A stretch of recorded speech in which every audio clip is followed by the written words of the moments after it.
Hi. Oh, let me. So y'all can't see my bra. Testing, testing. 1, 2, 3, 1, 2, 3. Let me know if you can hear me.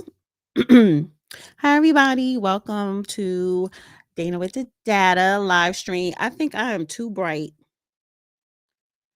and because I have the big light on, and maybe I should just have my other dimmer light. I don't know, but let me know if you can hear me loud and clear, guys. Yes. So we're gonna have a good show tonight.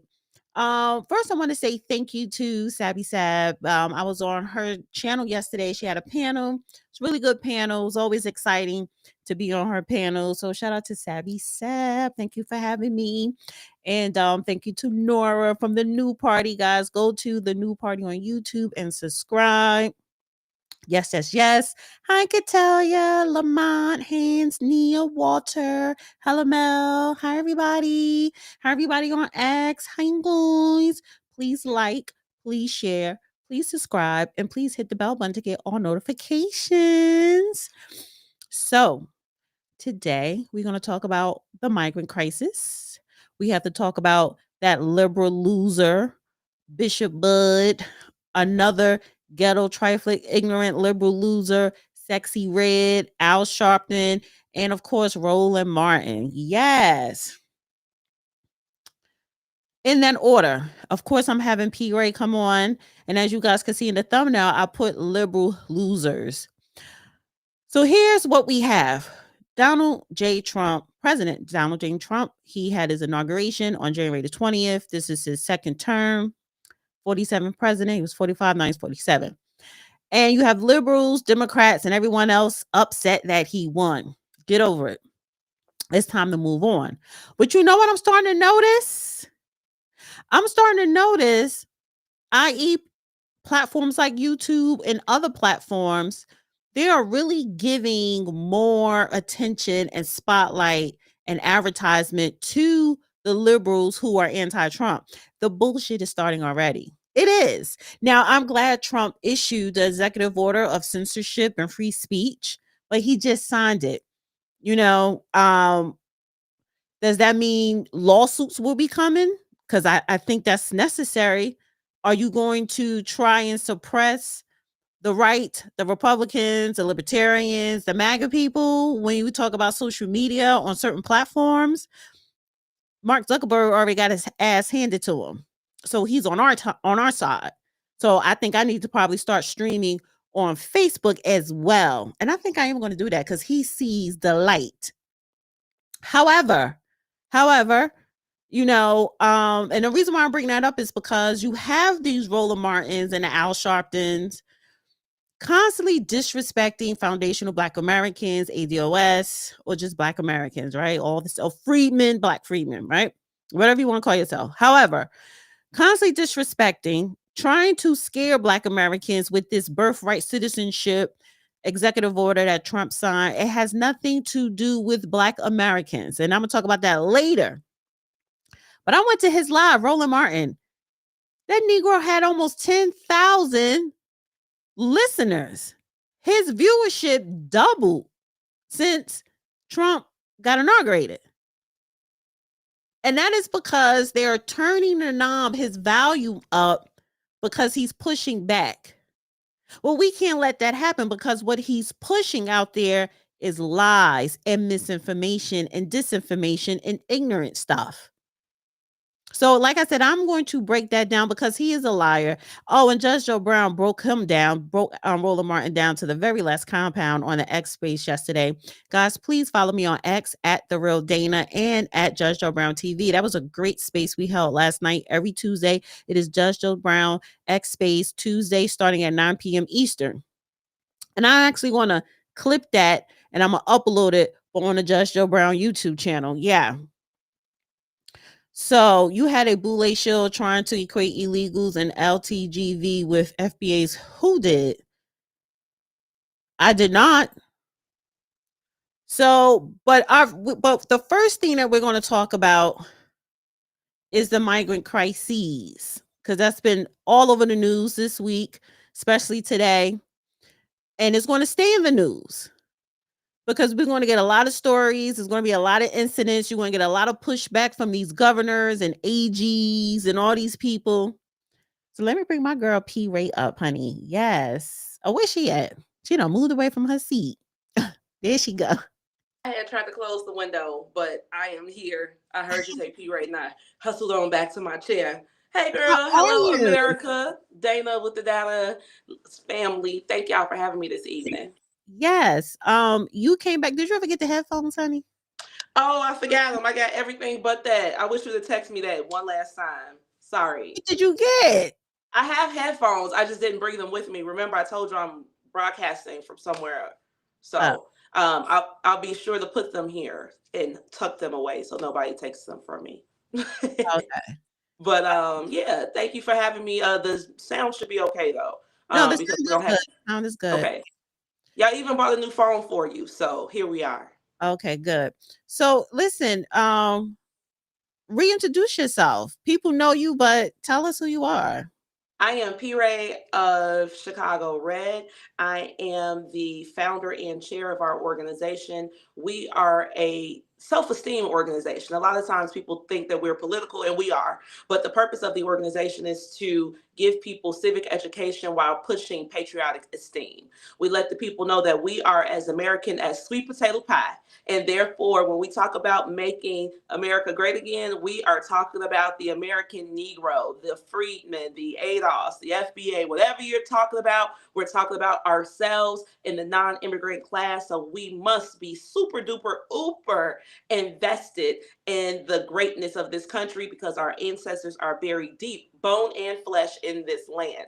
I am also the hostess of Black Excellence Hour, a show for people with high self-esteem at 7 p.m. Central Standard Time, live on Facebook. Hopefully I'll be back on the airwaves soon. I went to the inauguration and met some people. So hopefully I can get back on the air and keep this going because Illinois is only a blue state by 247,000 votes. And we're going to go and scoop up those people too so we can make this red and save America. I know that's right. And thank you so much, Walter.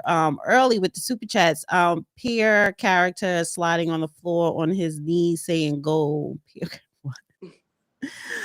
All right, so let's get into it. I want to share this clip. And we're going to dive right in.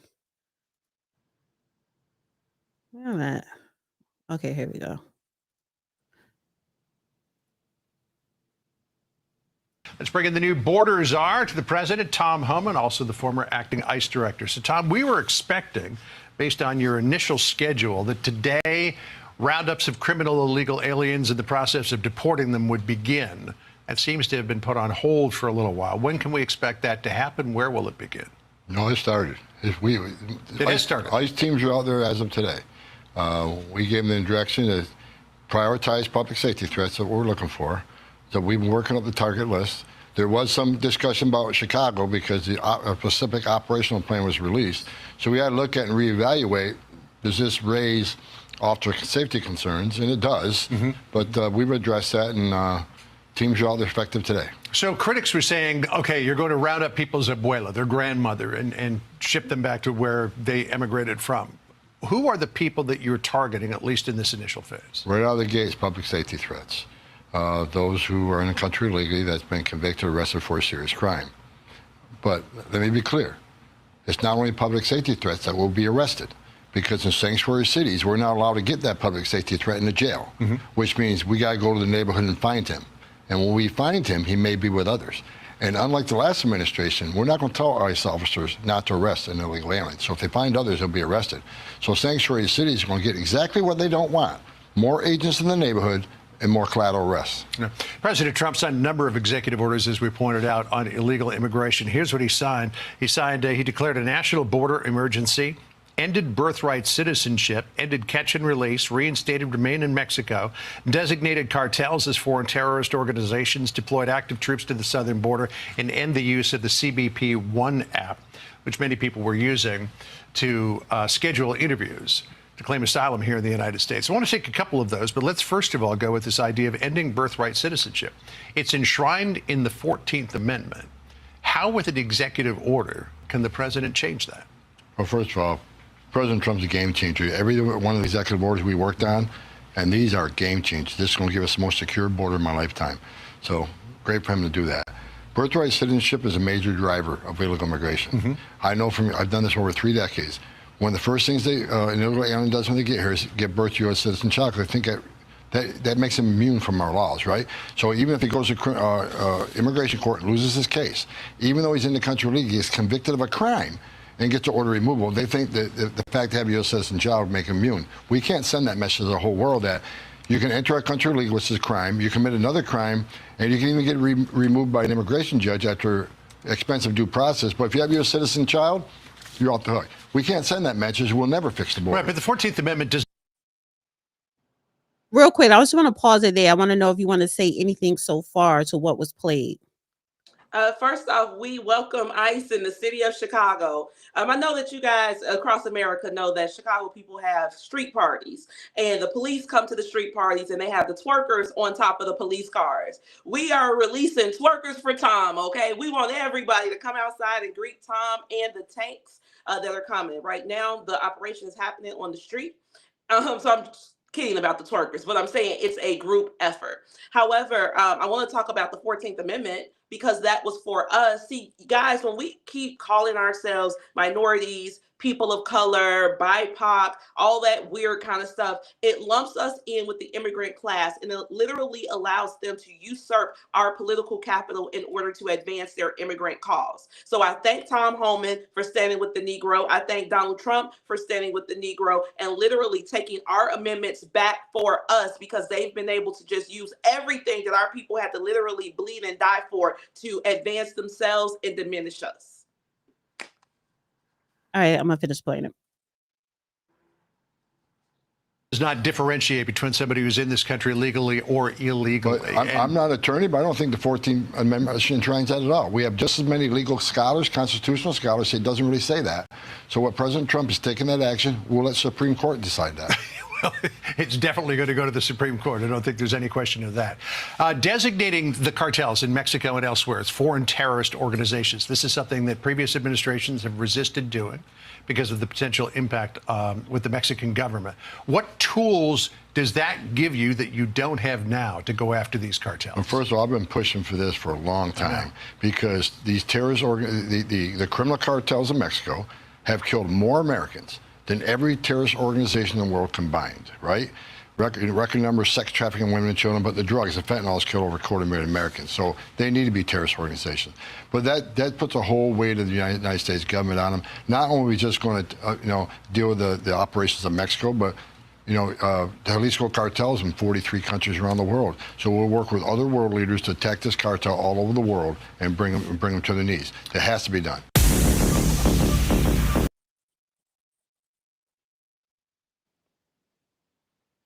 All right, so I want to get your thoughts because you are in Chicago and you're always outside. Have you seen any of the roundups? No, but I know that the streets are empty, love. I don't see any more Mexican flags flying in the wind. See, when they first started moving into our neighborhoods, they were very arrogant and rude towards us. They would put up these gates so that you couldn't see in and out of their yards. And then they would put up Mexican flags. And then on Mexican Independence Day, which is September 19th or something like that, 16th.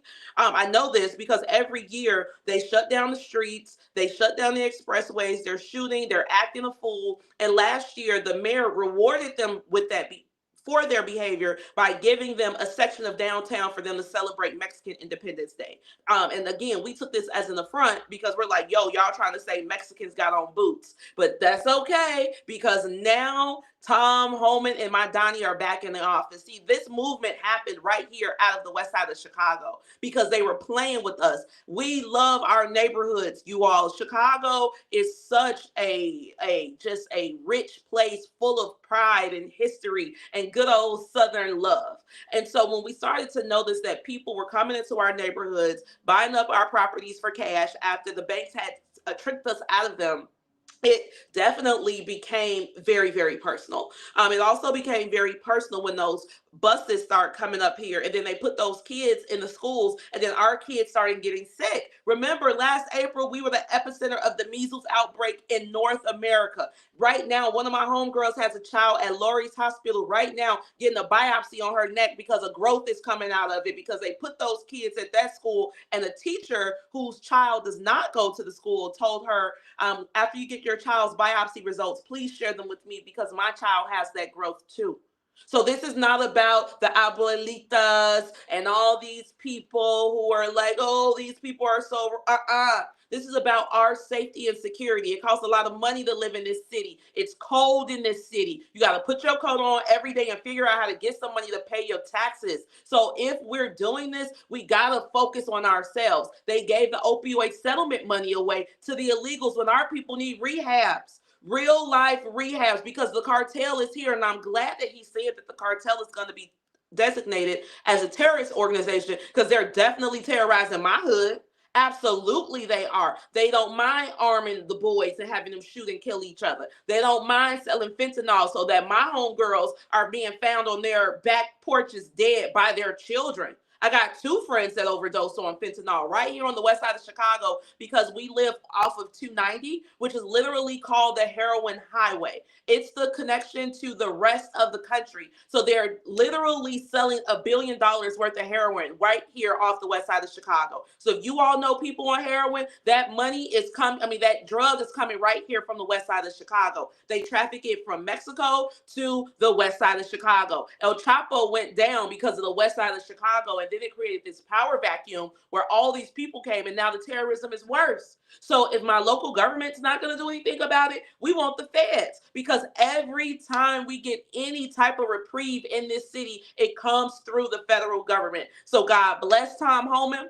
God bless Donald Trump. Again, I'm happy as hell that they're taking our amendments back from these people, because they didn't earn it. They didn't fight a civil war for it. They didn't pick any cotton, rice, tobacco, sugar, or pecans to get what we have. So we're not going to get them anything. Again, we're done saying minority. Everybody that's listening to this, if you got a grandma who told you sad stories out of the South, stop calling yourself a minority. Stop calling yourself a person of color. You are a Negro. You are FBA. You are ADOS, and that immigrant business has absolutely nothing to do with you. We are standing on our patriotic esteem, because, again, we are as American as sweet potato pie. Don't let them try to trick you and say, oh, they took it from them, now they're going to take it from you. And take it from you and put you where? Where they gonna send you to Liberia? We see what happened there. So no, we have nowhere to go. We belong to this land, and we have every right to protect it. So I am so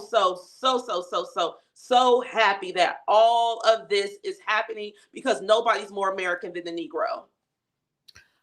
Well, I want to bring your mayor into the fold here, since we on the Negro talk.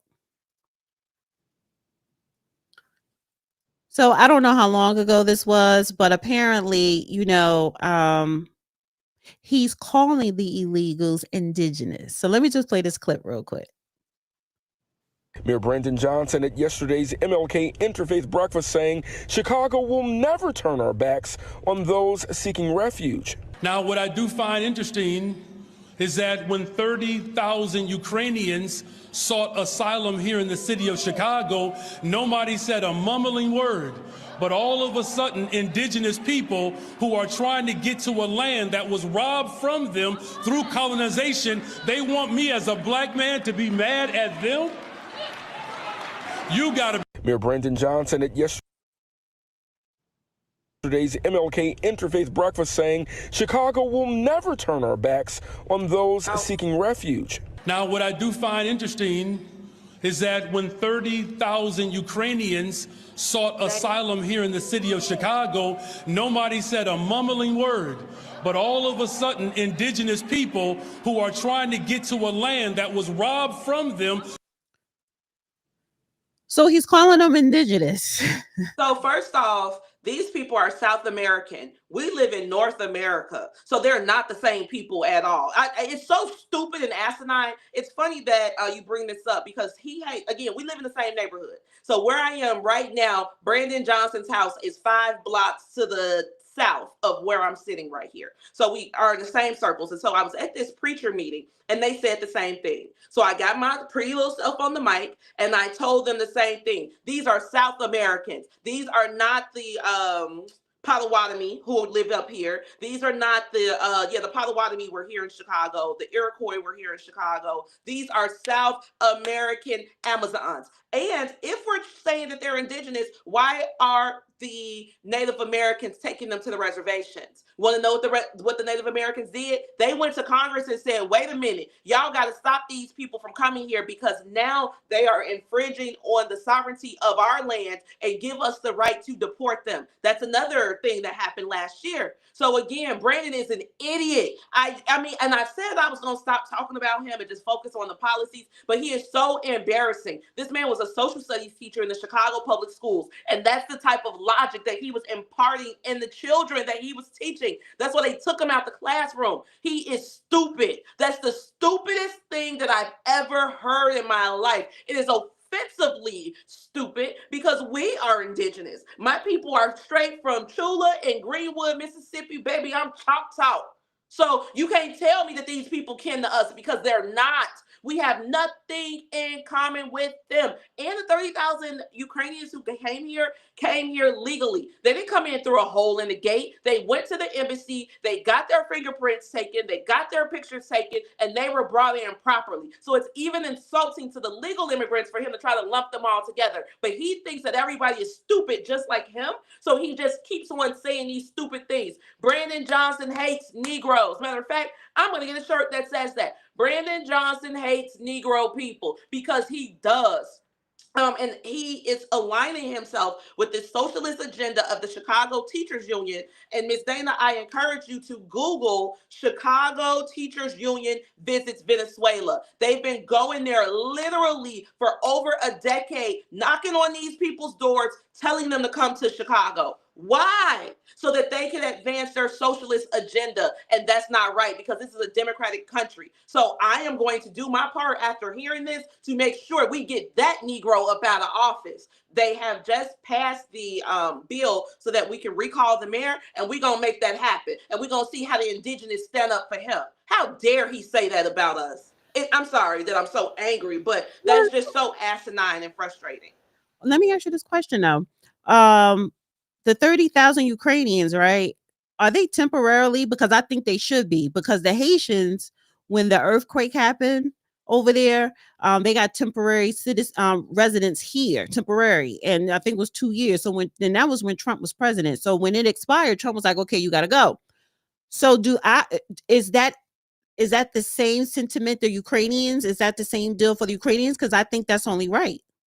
I think so as well. You know, again, we're not trying to resettle people. We're just trying to keep you safe during the war. I don't have any tax dollars for these people. Again, my neighbors need rehab. Now, if he was to build a rehab in my neighborhood and then we could scoop up all these addicts and put them in there and get them clean and get them back functioning in their family so that they can be better as citizens, okay. But he's not thinking about them, at all. That's what I'm saying. His whole agenda is about immigrants. And to that point, I'm not really surprised about it because I did a show when I was on that other station, the liberal Negro bootlicker station. I did a whole show about Brandon Johnson. And I went through his campaign website, line by line by line. And I literally told the people, y'all, this man finna focus on the immigrants. He's about to spend all our money on the immigrants. So if you don't speak Spanish, he's not about to help you. If you got a social security card and a birth certificate, he's not getting ready to help you. You know what they told me, Miss Dana? That I was a hater, that I was being off code because I was not standing with our neighbor as he ascended to power to be the mayor because they thought that he was going to take care of the Austin community.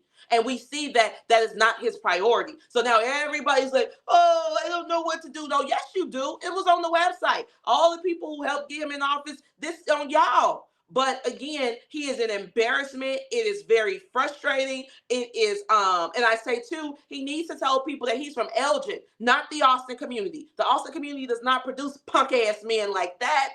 No, ma'am. No, ma'am. No, ma'am. No, ma'am. He does not belong to us. Now, people, because I'm reading the comments as we're talking.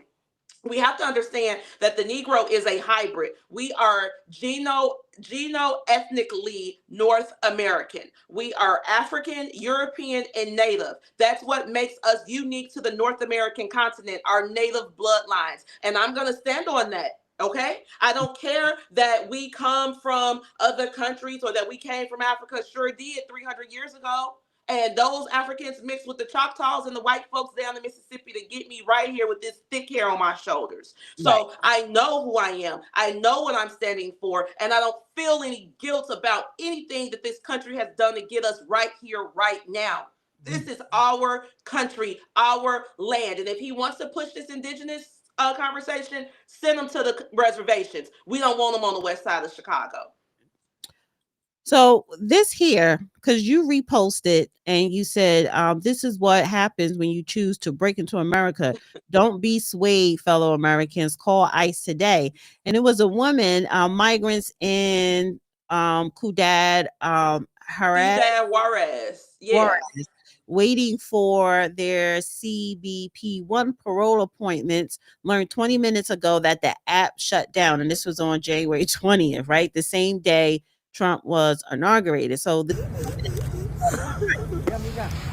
when she found out.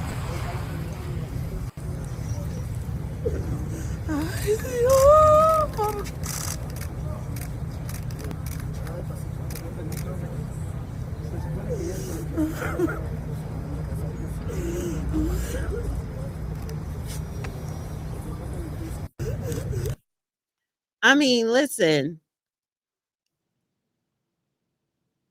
How I'm supposed to feel about that? Right. What I'm supposed to say? Oh no, Lord Jesus, open the borders, Lord, turn the app back on, Lord. Can't you see the woman crying? She missed her appointment. No. No, well, what was that app? That So this was CBP? Jim Crow Joe had created an app that anybody in the world could use in order to get entry to the United States of America. It would let you know where you wanted to go. They would help fly you in. They would do all kind of stuff, but the app gave you an appointment in order to go and get this process started. Right now, we're not taking anybody. We are full. No vacancy right now. Okay. No vacancy at this moment. Now, this could happen. This could happen later on. But right now, at this very moment, we don't have time for that. We got stuff we got to clean up. We got to get the measles out the Chicago public schools. Like, what are we doing here? So that we just believe that we have so many resources and so much time and energy to give to people who want to come here and build on top of us as we try to dig ourselves out of the situation that we're in.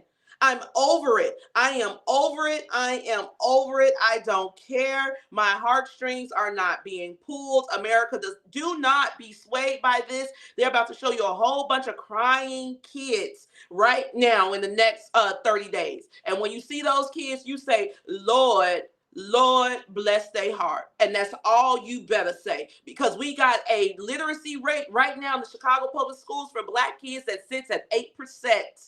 8. That means that 92% of the Black children in Chicago public schools cannot read, which means that in 10 years, our children will not be able to compete in the global workforce and buy the houses that their parents are going to leave them and pay the taxes on them.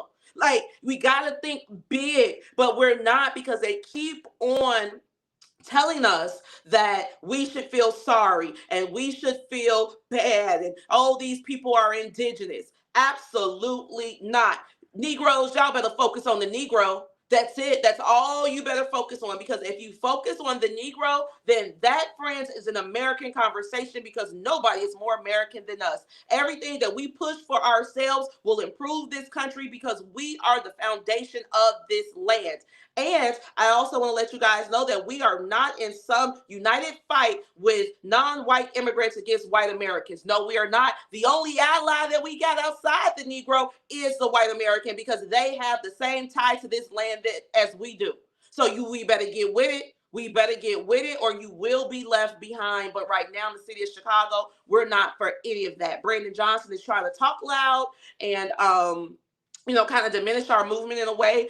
He said that we were paid. That he said that there are people who believe that they run the city, but they're not even elected. I said, say my name, Brandon. Stop playing with me. But at the same time, we gotta He was take in the this subliminal shots. seriously. He was in the subliminal shots. Yeah, all the time. Again, we're in the same social circle. So I get messages from him all the time. Hey, yo, you're going too hard on the mayor. You need to calm down. Or, yo, the mayor said you give him anxiety. We went to a Jim Crow Joe sent $460 million to the city of Chicago. They're going to give a big chunk of it to us here on the West Side. However, I went to the meeting, okay, because I'm a West Sider as well. So I got on my red dress. I walk in there, everybody like, P-Ray, hugging me and stuff. Do you know that Brandon, so I'm sitting in the aisle, like 3 rows from the front. Brandon's sitting, in the first line. He's sitting there the whole time looking at me like this.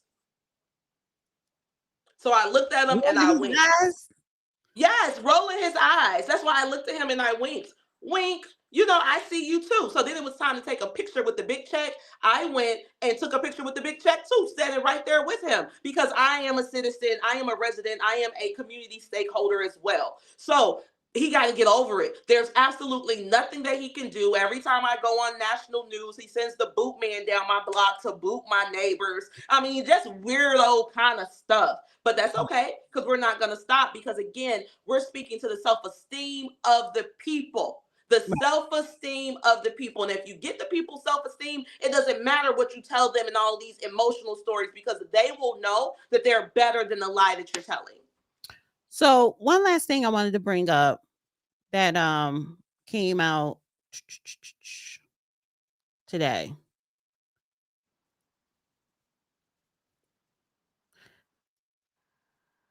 President Trump allows ICE agents to make arrests in near churches and schools using common sense, a change from avoiding so-called sensitive areas. So yeah, he's letting them come into the schools and the churches. He's making a list. He's checking it twice. He's gonna find out if he got us in ice. Tom Home is coming to town. Yes, absolutely. We getting them from everywhere. We telling that the schools, the corner stores, the beauty shops, the beauty supply stores, the restaurants. I don't care. You getting up out of here, because what we also have to understand, again, Catholic Charities is helping them, because the Catholic Church is dying. So they're importing people from South America or south of the border, because those are Catholics, in order to shore up their church membership. They got a lot of money under the Biden administration too. Yes, they did. So therefore, because Catholic Charities is in on the deal, we got to go in the Catholic Church and pull them up out of there. Mm-hmm. That's it. That's all, because the church decided that they wanted to get themselves involved in this. So now you in it too, baby, and we got smoke for everybody. I'm telling you, everybody is asking me, P-Ray, how can we help? P-Ray, tell me why I sign up. Tell them I do it for free, because I got them at my job and they got to go. I'm telling everybody here, if the way that you can get paid off of this is, if you know where they are working, report that workplace to ICE, and then that business is going to be fined, and then you'll get 10 to 30% of the fine that they that they have to pay. So you can get paid in that way. I think also that they were saying that they're going to give out $750 per illegal. I don't think that's true. I think that's just a way to get people going. But I definitely know that they're going to pay them for the businesses, because again, we love our city. If you've ever met a Chicagoan, no matter where you meet a Chicagoan in the world, they're going to have this same type of passion for the city, because we love it here. Even though tap water is delicious, y'all. Like, we love it. We love it. We love it. And we're not going to just let people just walk in and take it from us. You can't bully Chicago people. Come on now. Look at Kanye. He's a Chicagoan. Like, and he's not unique. We all act just like this. So yeah, we're going to fight and we're going to win. And God bless America. Let's get these people out of here so we can make our communities great again.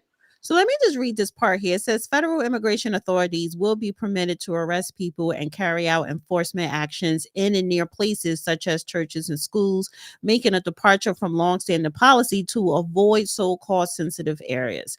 Acting Homeland Security Secretary Benjamin Huffman announced the end of 2 directives in a statement, giving agents more authority over whether they carry out enforcement and eliminating a legal pathway for migrants seeking to come to the United States. Criminals will no longer be able to hide in America's school and churches to avoid arrest. The Trump administration will not tie the hands of our brave law enforcement and instead trust them to use common sense. So it says it's a key example of how enforcement is going to be different under the Trump administration. And you know what? I get it and I understand it.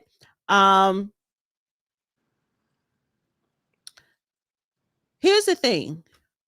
No parent should not be separated. And I don't think that's what they're going to do, because if they do go to the school, and there are a lot of illegal migrant children in schools because they were allowed to go to schools, they had their own special budget and Yes. they had resources. But Mm-hmm. I think if they do go to the school and round them up, they are going to find, okay, where's your parent or parents? And then they're going to ship them all together. That's what I want. I do not want to see, okay, you round up a kid and you send them back by themselves. No, find a kid, find the parent, send them together. Because that is sensitive. It's very sensitive. And it is traumatic because these kids didn't have a choice coming here. And then also, we're going to see a lot of children being deported back by themselves. And then the mainstream media is going to try to spin it, but they came here by themselves. Mm-hmm. This administration, and I think this needs to, because listen, yes, I'm not saying treat anybody badly or less than human. Everybody needs humanity. The problem that I always have is this past administration, a Biden administration, you allowed 20 plus million people to walk through the border. Now, we ain't talking about the planes and the boats, just the border alone. And you allow for our system, immigration system, to be decimated. It was already broken. So you created this mess. You caused this heartache. You caused something that looks so insensitive, but is not. And, listen, this is just a reality. But this prior administration allowed this to go on. They broke the law. Which way is up? So, and I understand these are children, but they got to go with the parents. They have to go. And also, the next conversation needs to be, so much money went into these illegal migrants with the resources and everything, housing them, healthcare. The next conversation needs to be public policies to help Americans with those same type of needs. So, yeah. So as far as the children are concerned, I'm a mama. I would hate for somebody to go into school and take my baby out to school. However, this is what I know as a fact, 100% fact. If I am going to, let's say, for instance, I robbed a bank, or I got caught selling a whole bunch of drugs or whatever, and they locked me up. The Chicago Police Department is going to go to my child's school with the Illinois Department of Children and Family Services, and they're going to gather up my baby and they're going to take her somewhere. Okay, if I commit a crime with my baby in the car, guess where she's going? To the Illinois Department of Children and Family Services, and she's going to be separated from me. That's what happens in America when you commit crimes. They separate your kids from you. What makes these people so special, y'all? I don't get it. Where is all of this love? But you did say, Holman said, we're not separating them. That's what I'm saying. But what I'm saying is that's what they're saying. They're going to separate the kids. They're going to pull them out the schools. I grew up in Chicago during the crack era. Okay, I know all about DCFS coming into school and taking somebody about their classroom. Okay, I know. I've seen it with my own eyes. I have friends right now. We're fighting the Illinois Department of Children and Family Services to get their kids back. It is not an easy process. So if we got efforts and we thinking about family unification, let's put that energy toward Negro families. But they're not doing that because, again, the Democratic Party has divested from the Negro, and the Negro is saying, fine, if you don't want me, then don't talk to me. Go ahead and free yourself. We're going to the Republican Party. So we're going to get the mama, the daddy, the auntie, the uncle, the grandma, and everybody else, wrap them all up, put them on that bus, and ship them to where they have to go. I don't care that the children are here. I don't care about the dreamers. They're, oh, well, the dreamers are so up. No, you illegal too. And what made me kind of frustrated about that is because I went to a very prestigious public school here in the city. I went to Whitney M. Young Magnet High School. And I went there, I started going there as a 7th grader when I was 11 years old. And so now that we're adults, a lot of my classmates were illegals or are illegals, and now they're functioning as dreamers. There are Americans who needed those seats and slots at Whitney Young. Those people didn't deserve to be there. I mean, this is like the cream of the crop school, okay? Like Michelle Obama went there. Michael Jordan sent his children there. So yeah, it is that school. And we got illegals in there taking up seats. No, no, no, no, no. So even in that way, they are making it hard on us. Brandon Johnson took the school buses from the American children and gave them to the illegals. And now I got to drive 3 expressways twice a day to get my child to school. I had to quit my job because I can't go to the firm and do what I do at 8-hour shifts and figure out how to get her back and forth from the South Side. It does not make any sense. It's disrespectful. And now everybody sees that the emperor does not have on any clothes. And we are over this. We're no longer going to ignore this big old ashy booty that we see in our faces. No, they gotta go. Do not, friends. If you got any sympathy, put it towards a Negro child in the Negro community near you.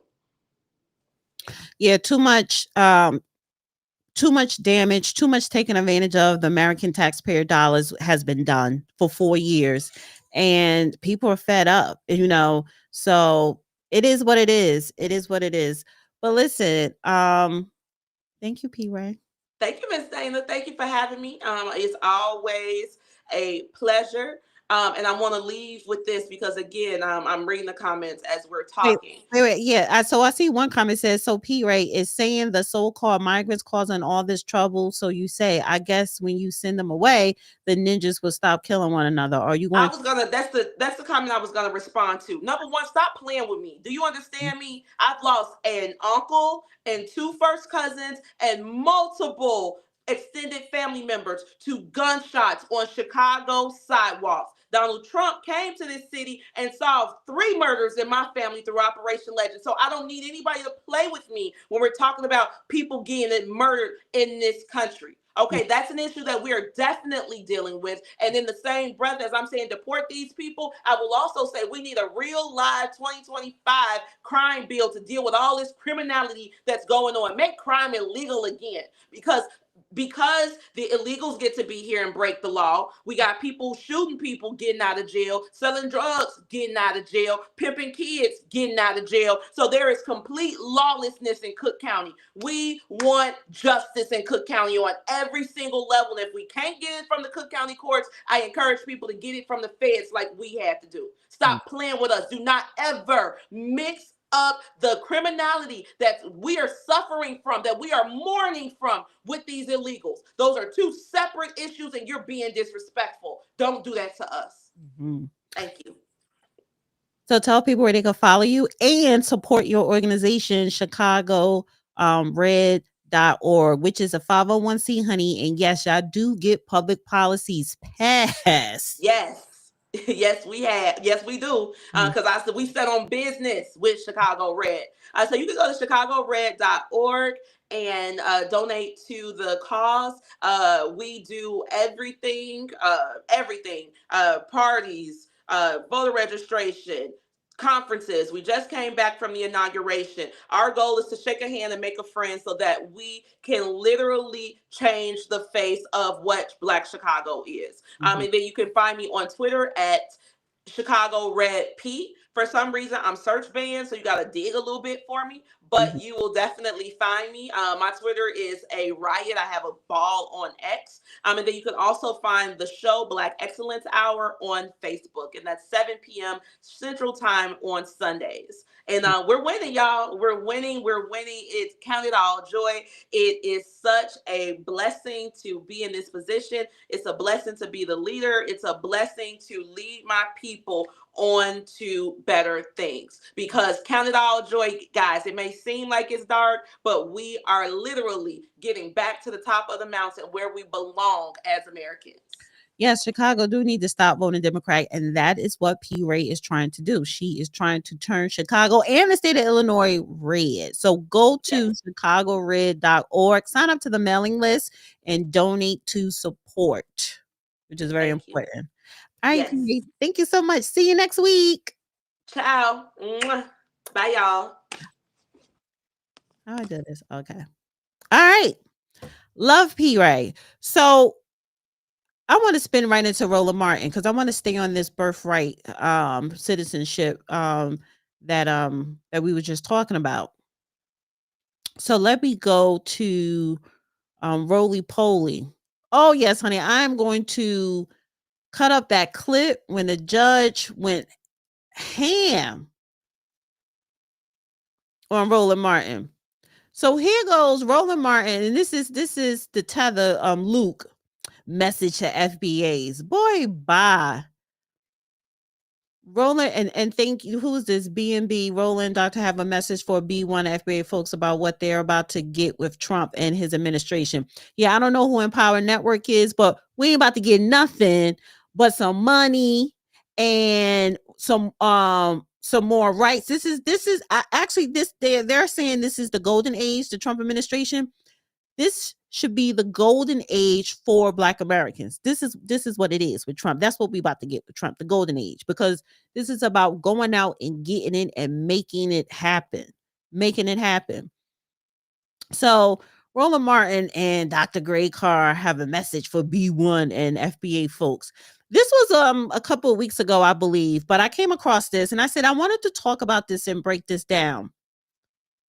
All of you FBA, B1 people who are out there yelling about how more checks were coming and Trump was sitting here, y'all wanted tangibles. Oh, Trump was going to give you tangibles. Oh, you can bank on the tangibles that Donald Trump is going to give you. It's going to be a foot in your ass. And your mama and your daddy and your grandparents and your aunts and your uncles and your cousins and your friends. And then I'm just letting y'all know, Reese, Greg, Nyambi, myself, and others are going to be sitting here looking at y'all going, it's above me now. Because y'all were some dumbasses who spent 4 years shitting on Biden. Then you shit on Vice President Harris. Y'all said she wasn't a sister. She's not. And why is it that his eyes always pop out? She's not a sister. So yes, she should have been shitted on, and Biden, because they have done nothing, not just for Black Americans, but they didn't really do nothing for Americans. But they did do a lot for the LGBTQAI plus community, and they did do a lot for illegal migrants. The immigrants that are citizens here, oh, you got very little, but you did get something. But the two groups that got the most out of the Biden administration are the LGBTQAI plus and illegal migrants. So I love when he talks like this, because you can see how much of an idiot he is, and how he puts his foot in his mouth and the lies that come out of it. Y'all talked about how she cooked collard greens. Y'all acted like some assholes about Hillary and hot sauce. Y'all talked about all this sort of stuff like this, and you knew what y'all to get? Butt-naked nude model First Lady Melania Trump. So you want to compare Melania Trump when she was a supermodel before she even married Donald Trump, right? You want to compare her to Hillary Clinton and Kamala Harris, who were culturally appropriating Black American culture. That's the comparison? I don't care. Nobody cares what that girl, what that one woman did. She had a job, a legal job. She was a supermodel. All supermodels wear little skimpy stuff or whatever. But you want to compare Hillary Clinton? All the so-called rumors about her being a lesbian? About Kamala Harris being an alcoholic? We don't know for sure. But if we know if we find the truth out about their personal lives, it's far worse than Melania Trump. But Melania Trump never culturally appropriated Black American culture. No, sir. Or anybody's culture. But the collard greens in the bathtub? Come on. That's just disrespectful. What y'all about to get is a twice impeached, criminally convicted felon in chief, Donald Trump. And then I want to hear. Why do we see have her lips poked out like that?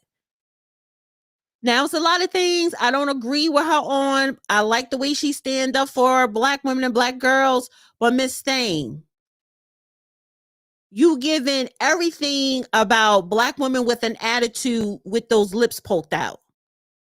Here, y'all yell about tangibles. And all y'all who were talking, all y'all trash, how y'all just dogged everybody and y'all like reparations now or no vote. I ain't hear it come up in the Treasury Secretary hearing. I ain't hear it come up in anywhere else. So I'm just letting all of the BS I heard the entire election. I can't wait to hear what y'all got to say. Beginning at 12:01 p.m. They're gonna blame the Democrats, and don't forget the Tether conversation, because we have a South African billionaire who's about to be the president. Two. Yeah. No. 3. Musk, Peter Thiel, and David Sachs. All 3 of them are apartheid. All 3 of them are white men from South Africa. Yeah, but all these Negroes, all y'all, I know, but some of y'all brothers out there, I saw y'all tweets and y'all posts. So, if you are saying that Elon Musk, yes, he is South African, he's American citizen. We all know the apartheid history of South Africa. So, if you're going to say that he participated in it, I'm pretty sure he benefited from it. But if you're going to lump him up with apartheid, then you need to lump every white person up in America with slavery, with Jim Crow. So you're judging him from where he came from. And no, he is not the president in the shadows. Sorry. Because he found the truth out about that recently. Trump gave a press conference yesterday, and what's his name? Larry somebody, where they issued a $1 billion executive order for AI technology. And we're going to talk about that on Monday with the judge. Oh, Elon was in his feelings. So make no mistake about it. Trump is in charge, and he's letting it be known, not Elon Musk. This is a clip before January 20th. So this clip, I believe, was from last week, but it doesn't matter because they are still spitting the same rhetoric. And every time I do my show on Wednesday, yes, I will be pulling up Roland Martin clips to break down his bullshit. It's amazing how y'all asses went silent. And FYI, apartheid ended in the 90s. So why are you bringing that up? Apartheid does not exist no more in South Africa. But you see how you have these black boule shells, grifters, tethers, who want to try to manipulate Black Americans and put the fear in them so that they could stay in the past mentally and psychologically of apartheid, of Jim Crow, and of slavery. See, I could start naming some names. Philip Scott. Oof. Boyce Watkins. Don't do it. Vicky Dillard. Tariq Nasheed. All that that stuff y'all were talking, let me know what's coming black folks' way with the billionaires running the show. Billionaires have been running the show when it comes to American politics since the founding fathers. What's coming our way is the illegals is getting up out of here. And what Black America needs to do is saying, okay, all that money you put on them, we want it allocated towards our community. But don't forget, immigrant. Go ahead, Greg. We're shields for the Democrats, and this is for. Oh yeah, that's right. Right, we're shields. Not that we fight on behalf of black people. Not that we fight. Not that we look at policy and fight on behalf of black people. In fact, ain't it interesting that all these some bitches being real quiet about pardons and clemencies? And so, it's amazing. It's amazing. Greg, go ahead. Make the final point before I go to break, because I'm going to start cussing some folks out. Say, and this is a word, too, because I'm sure that this is going to be clipped and debated on YouTube sites that call themselves radicals. These are the folks who would say they're on the radical left. A word to you, our friends. You speak English, you live in the United States of America, you pay taxes, and somehow you think that protest and self-determination are only available when there are Democrats in power. Get your big girl panties on and your big boy panties on. And I expect to see you out there on the National Mall on Monday, because all that stuff you talked about, Cop Mala and Genocide Joe, even as Trump is praying that his murderous friend Bibi Netanyahu can rein in that crazy-ass defense minister in Israel so they can get a vote and get this thing off of his plate before Monday. I expect to see you all out there giving exactly as much or more hell to these folks who are now in office than you did, because didn't you see how quickly Gaza disappeared from the headlines? Mm-hmm. Didn't you see how quickly all them protests and all them arguments that were made disappeared? Guess what? I think the young people say, what is that little phrase? Keep that same energy. Mm-hmm. Don't want to hear it, my friends. Don't go stick your nose in reading another line of Fanon or Marx. No, get your ass out there. Expect to see you at noon on Monday, because it's time for the revolution. All right, so that's the end of that BS. And I wanted to highlight that.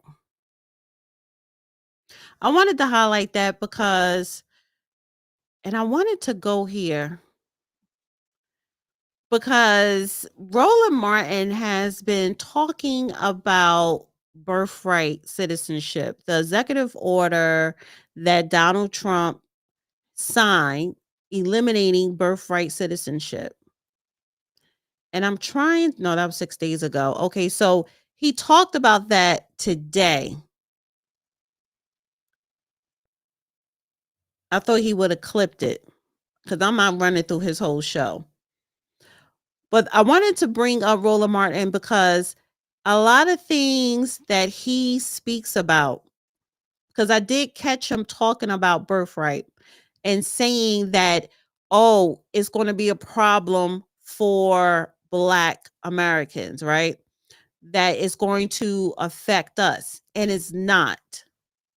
This is what I wanted. And it's not. So you're going to have a lot of these Black Democrats, Black liberals, liberals in general, far left, and some independents, Green Party or what have you, right? And eat Pan-Africanism, some of them who don't know no better, thinking that this executive order that Trump signed, protecting the meaning and value of American citizenship. He signed it July 20th, 2025, executive order. The meaning and value of American citizenship. What does that mean? What does that mean? So when you hear the Roland Martins talk about, well, what y'all gonna do now? You ain't gonna get nothing from Trump. He got apartheid people in his administration, yada, yada, yada. This man mentioned specifically Black Americans and Hispanics in his inauguration speech. In this particular executive order, he talked about the 14th Amendment and why it was created.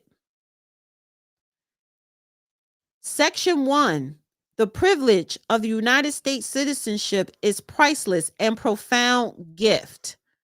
The 14th Amendment states all persons born or naturalized in the United States and subject to the jurisdiction thereof are citizens of the United States and of the state wherein they reside.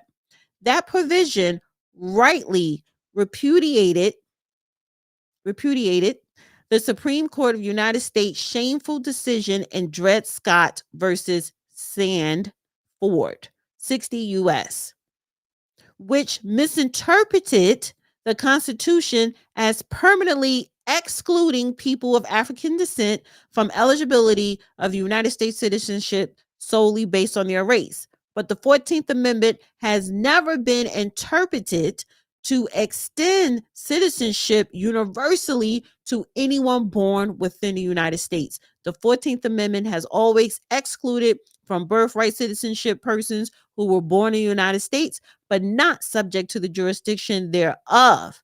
Consistent with this understanding, the Congress has further specified through legislation that a person born in the United States and subject to the jurisdiction thereof is a national and citizen of the United States at birth. 8 U.S.C. 1401, generally mirroring the 14th Amendment text. This man, cited the 14th Amendment, cited Dred Scott versus Sandford, included people of African descent, i.e., the people who were enslaved at that time. To let it be known, this birthright citizenship, what he's revoking, has nothing to do with Black Americans because we are Americans. So when anybody want to go around and have these conversations saying that it's going to affect us, or if because this is going to go to the Supreme Court, this birthright citizenship, protecting and meeting the value of American citizenship is going to eventually go up to the Supreme Court, and probably sometime this year, because he already is receiving lawsuits. The ACLU is already suing the Trump administration, i.e., I guess the federal government, to block this. So this is going to be taken to the Supreme Court, which means that the 14th Amendment is going to have to be amended, not erased, not to take out, but most likely to have an asterisk indicating who the 14th Amendment and birthright citizenship is specifically for. So this is not just for Black Americans of African descent back then. It is also for all of Americans who have lineage to this country under the 14th Amendment. So I wanted to highlight that and point that out. We want to have more conversations because tomorrow, when Judge Joe Brown's show Injustice for All that I created and produced, is going to go in more in-depth details about the 14th Amendment, breaking it down. Because there's more than one amendment under the 14th Amendment. More than one section, right? And then I'm going to have him break down the lawsuits that already coming through to try and block this. So when you have a legal expert such as Judge Joe Brown breaking down the meaning of the 14th Amendment, why it was, even written in the Constitution, it is very important for our understanding when we're talking about this migrant crisis that is going on, illegal migrant crisis that is going on. And then when you have people like Roland Martin, even the Mark Lamont Hills, the Amanda Sills, Al Sharpton, because I'm about to get to him next, and I'm about to get to ignorant, sexy red ass. When you have these people, even this Bishop Budde, when you have these people talking about, oh, it's going to affect Black people and it's not good, blah, blah, blah, blah, blah. You have to understand the truth that they are lying because they want you to just really hate everything that this man is doing and think what he's doing is so racist, and it's not. It's actually making sure that America stays strong, our borders are strong, and that our economy grows. With that, I do want to bring up Al Sharpton because the inauguration was on Monday, and Al Sharpton last week was saying, well, he gonna have a march in DC to protest the inauguration. They ain't had no damn march because nobody wasn't going to show up. At the King, he had a rally. At the King Day rally, Sharpton leads oath to support DEI as Trump opposed it. I will defend equality for all, diversity, equality, inclusion, women's rights, LGBTQ, immigration rights. See, this is another coon ass nigga who does nothing for Black America but grift and take money for his organization and his pocket. As President Trump was sworn in 3 miles away at the U.S. Capitol, hundreds of people rallied at the African Methodist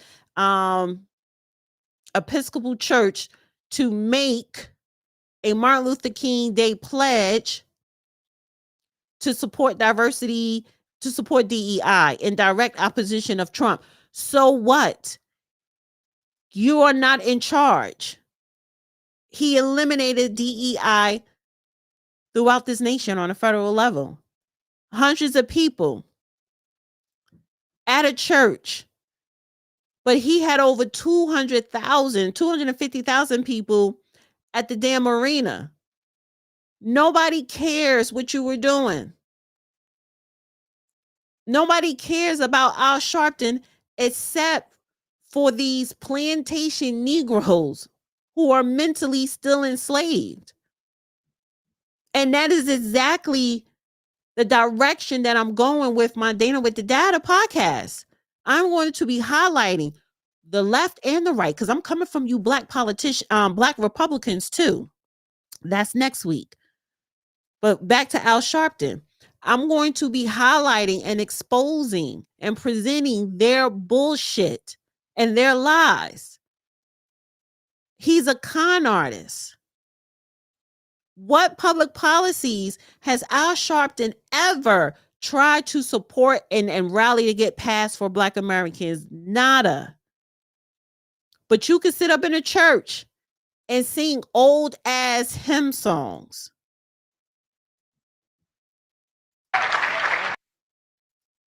I had a clip. Where the hell is that clip?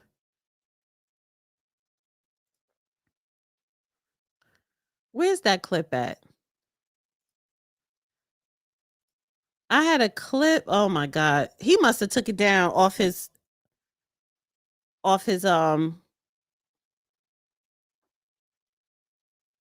Instagram. Where is this clip?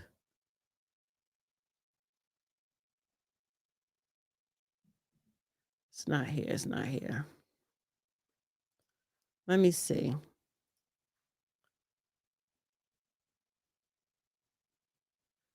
No. Oh, no. Was it this? Yes, this.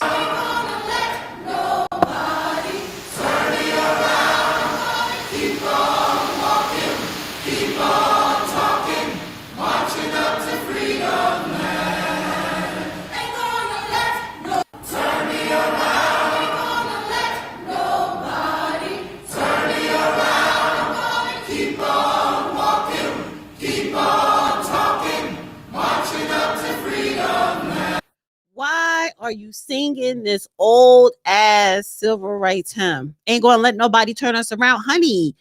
What? We are not in Jim Crow America no more. We are post civil rights. Why are you singing hymns from the 60s civil rights movement? Closing out the MLK 2025 DC rally with traditional freedom songs. We have our freedom. We have our freedom. But you have Roland Martin, Al Sharpton, and others trying to keep you on that goddamn plantation, whether it's a Republican or whether it's a Democrat, but mainly Democrats. And this is not about white people. Your own so-called people are doing it. I wish I'm never going to sing that song, because you know why? During the civil rights movement, that era, those people that risked their lives, that were killed, that were harassed, that were beat up,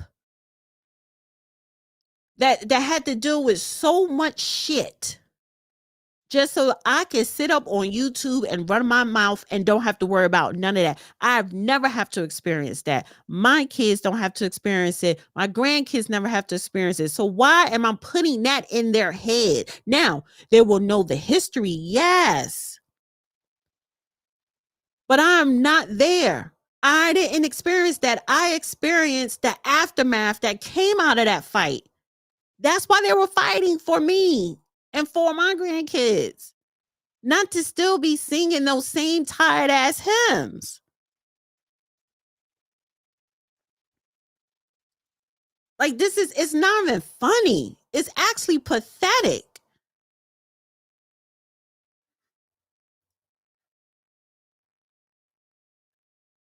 It's bad enough. I'm sorry, Black America, we are at the bottom. We're at the bottom.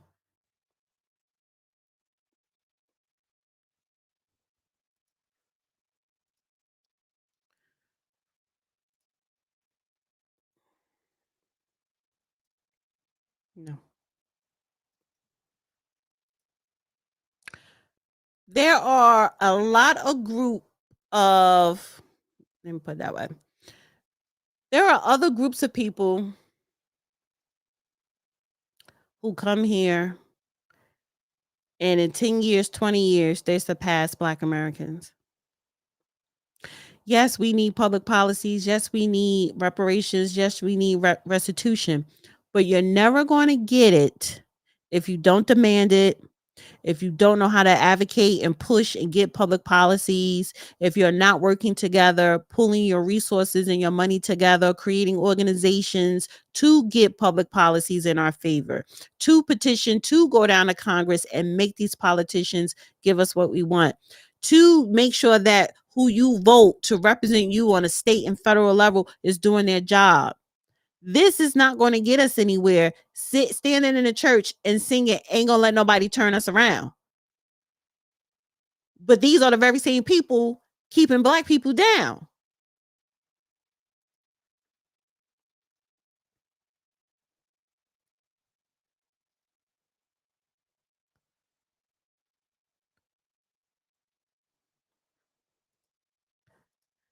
And then we have this ignorant ass hoe, Sexy Red.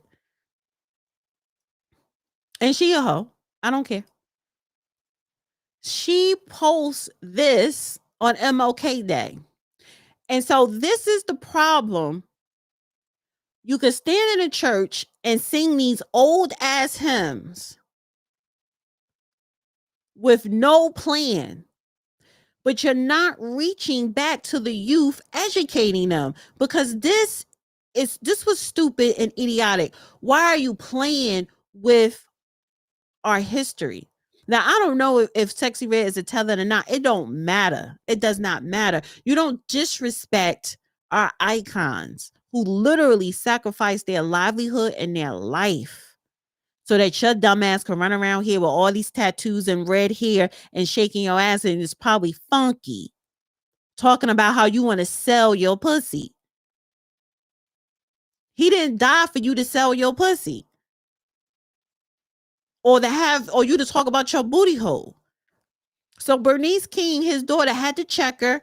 This is intentionally distasteful, dishonoring, deplorable, and disrespectful to my family and my father, who is not here to respond himself, but was assassinated for working for your civil and human rights and to end war and poverty. Please delete. And the bitch, yeah, you deleted that shit because you're stupid. Why would you even post that? Now, she's not the only one, because every time it's MLK, you see a whole bunch of people posting flyers with MLK, talking about something. Let's go to MLK party, and they have these AI photoshops of him, you know, looking like a hip hop gangster rapper. But you also have Rihanna dumbass too. She posted a picture of Martin Luther King with gold teeth. And this has been floating around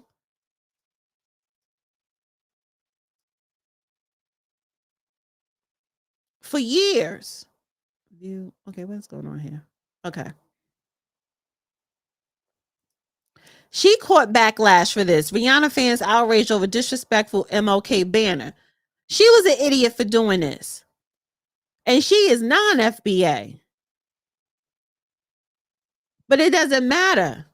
What would make you think this was okay? Your entitlement. See, that's why Malcolm X, Martin Luther King, and a whole bunch of other Black Panther people who died, so that you could have entitlement, but not to be ignorant. Now, Bernice went on, and so Sexy Red did reply, "You ain't wrong, never met your family, my apologies, just reposted something I saw that I thought was innocent. Not profound, not to honor, but you thought it was innocent because you thought the shit was cute and funny and you wanted to go viral and you wanted to get clicks and likes. Because your mama and your daddy didn't teach you any better, because you are ignorant." And that is the problem that we do have with the young Black youth.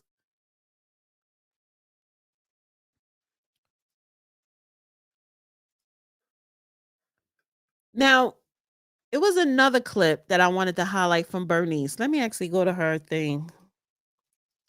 Bernice King. Because she went, and honey, like, you can't sit up here and delete stuff and think it's just going to completely go away.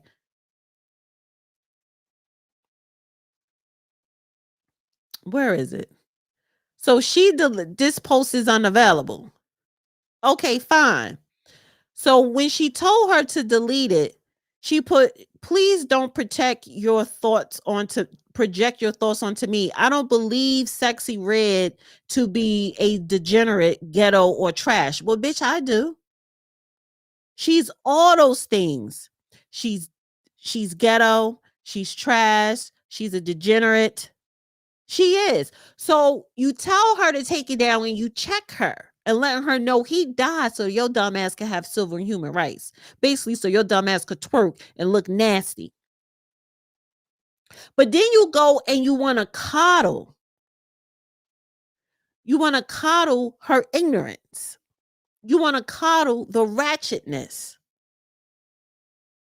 by saying, "I don't believe she's ghetto or trash or degenerate." But that's exactly what she is. And that is exactly what she represents. And that is exactly the problem with young people today. They're ghetto, they're trash, and they're degenerate. Why? Because their adult parents from my generation and older are the same. There's certain types. I'm sorry, in every group, you're going to have the ghetto, trash, degenerate people in your group. And Sexy Red is one of them. So why are you coddling and giving an excuse for ignorant BS?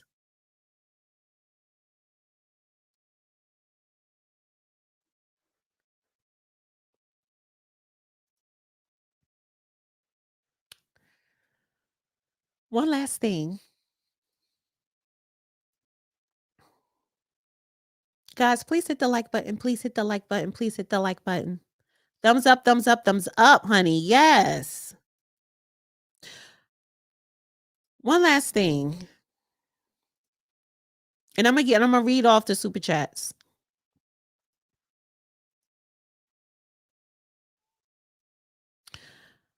Who is Bishop Budde? Bishop Marion Budde. The audacity of this liberal loser to chastise a sitting president and his administration at a church on national prayer after he was inaugurated. Bitch, have you lost all your mind? In the name of our God, I ask you to have mercy upon the people in our country who are scared now. There are gay, lesbian, and transgender children in Democratic, Republican, and independent families. Some who fear for their lives. And the people who pick our crops and clean our office buildings, who labor in poultry farms and meat packing plants, who wash the dishes after we eat in restaurants and work the night shifts in hospitals, they may not be citizens or have the proper documentation. But the vast majority of immigrants are not criminals. They pay taxes and are good neighbors. They are faithful members of our churches and mosques, synagogues, wadara, and temples.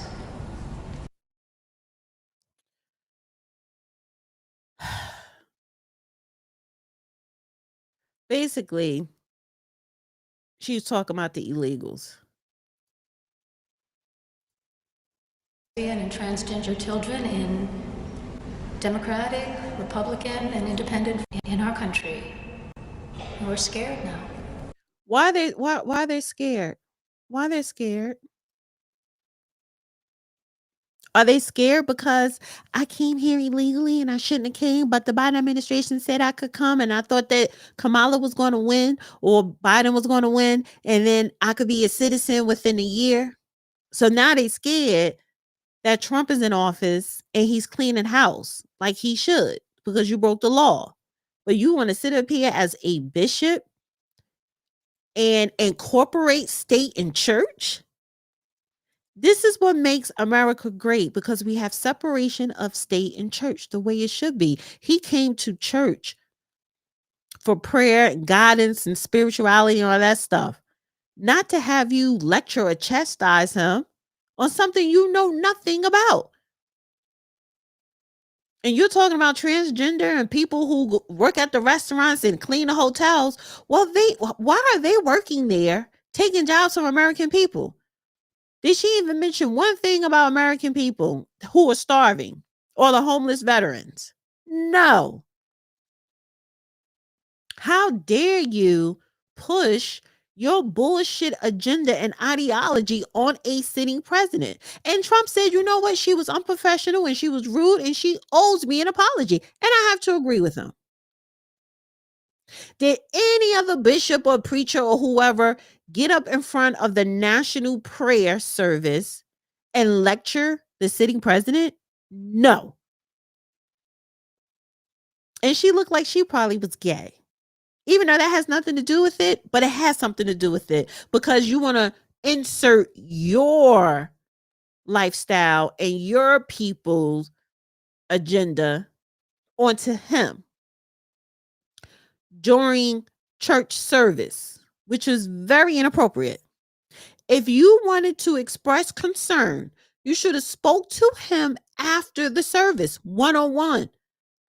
And you would have got a reply. You would have got more of his attention and his respect. Or you could have just written him a letter and made it public on social media after the fact. But you don't sit up here and combine and insert church and state. You don't do that. That's not what you're here for. That's not what this country is about.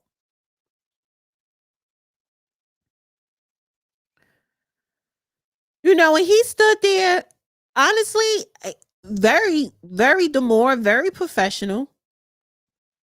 But the face expression was like, this is just some bullshit. And it was. Like, that's embarrassing. What?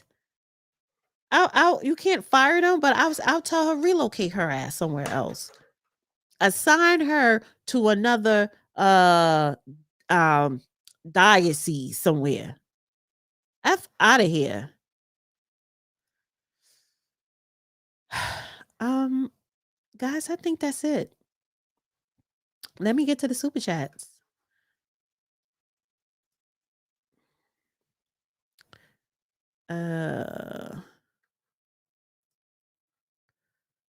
Let's see.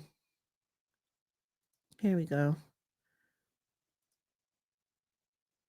This is cute that you could put the super chats on an overlay here. All right.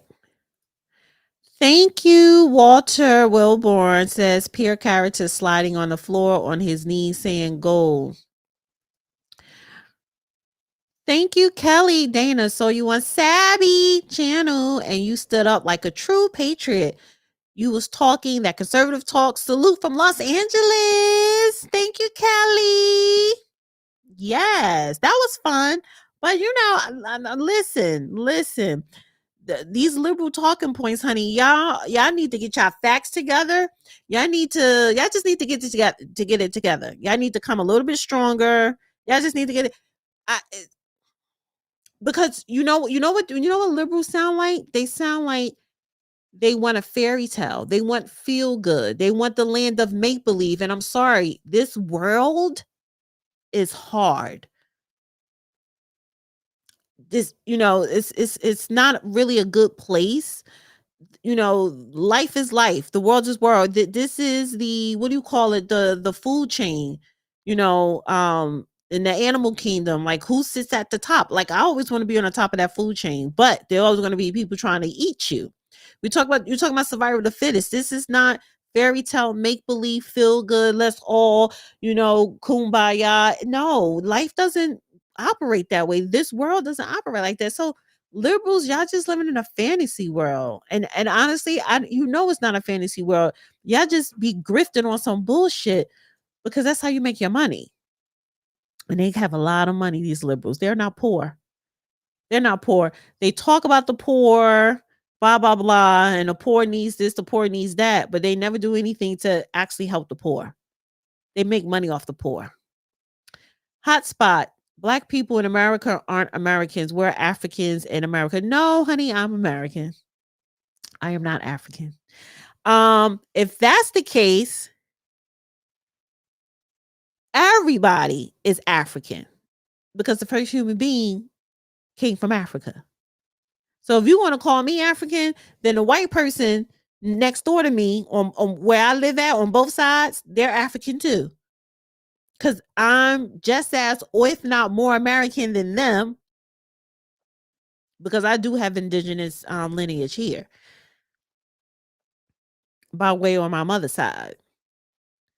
But no, baby, I'm not African.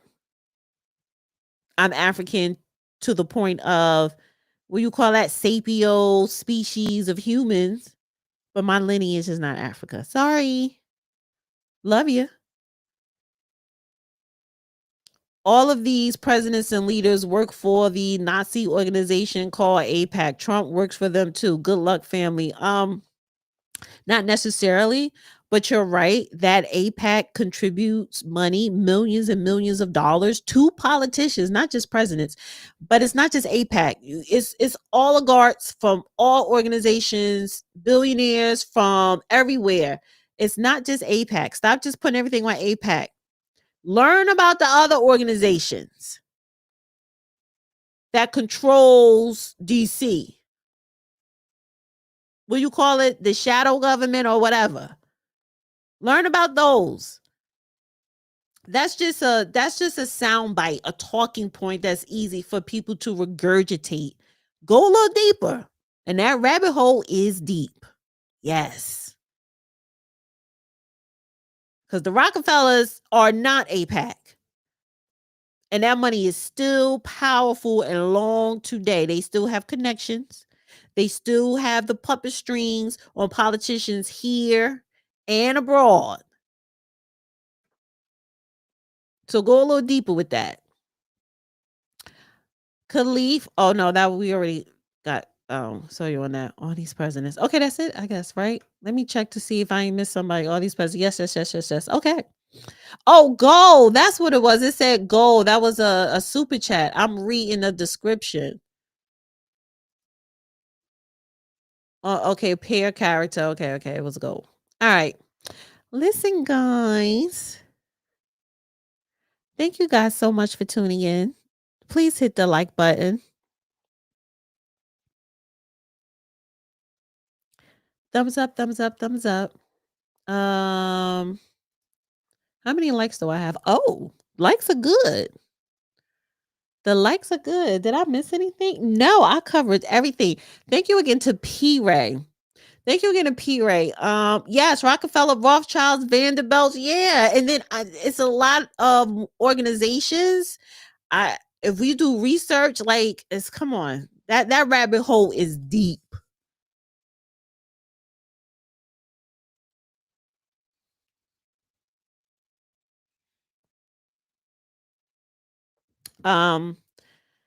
Guys, please subscribe to the channel, hit the like button, like this video, and share this video on all your social media outlets.